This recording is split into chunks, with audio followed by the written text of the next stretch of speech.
আপনার কাছে আমি একটা জিনিস চাই, আপনি একটু ঠান্ডা মাথায় শুধু অভিনয়টা করবেন, তাহলে আমার ছবি হিট হবে।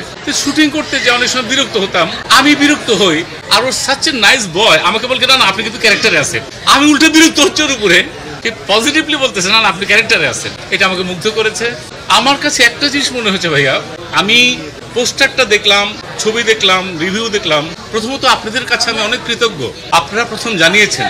এবং সেকেন্ডলি আরেকটা জিনিস মনে হলো আমার কাছে, প্রোডাকশন বয় থেকে শুরু করে, প্রোডাকশন ডিজাইন থেকে শুরু করে প্রত্যেকটা আর্টিস্ট ইনক্লুডেড আমরা সবাই ও সহকারে খুব সৎ ছিলাম মনে হয়।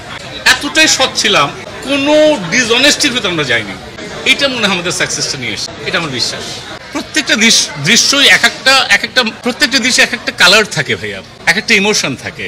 যখন একটা প্রেমের দৃশ্যে এক ধরনের ওদের কথা হয়, তখন আমার সঙ্গে যখন চঞ্চলের কথা হয়, আমি তো ওই সময় নাই, কিন্তু আমার মাথা আছে ওইখানে, অডিয়েন্স রিলেট করছে যে তুমি কি শুইছো, কেমন লাগে বা কিরকম প্রেম।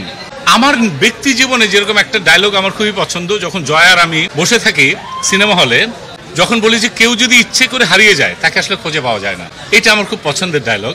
তারপরে মেয়ের সঙ্গে যখন কথা বলি, আমার সিনিয়র জেসমিনের সঙ্গে যখন কথা বলি, এই যে নিজের উপলব্ধি, নিজের স্যারেন্ডার। আসলে আমরা প্রত্যেকটা মানুষই জাহাঙ্গীর, আমাদের প্রত্যেকটা মানুষের ভিতরে হিরোইজম আছে, প্রত্যেকটা মানুষের ভিতরে ভিলেন আছে। কোনটা কখন উঠছে সেটা যদি আমরা পারমিটেশন কম্বিনেশন করে, এই ছবিটা প্রথম দিকে খাস্টা জাহাঙ্গীরকে কেউ দেখতেই পারে না। আমার বিশ্বাস পরের দিকে খাস্টা জাহাঙ্গীরের জন্য মায়া লাগে। কেন লাগে? সে রিয়েলাইজ করে। মৃত্যুর আগ পর্যন্ত আমাদের সেই রিয়েলাইজেশনের টাইমটা আছে, কখন মৃত্যু হয় আমরা জানি না।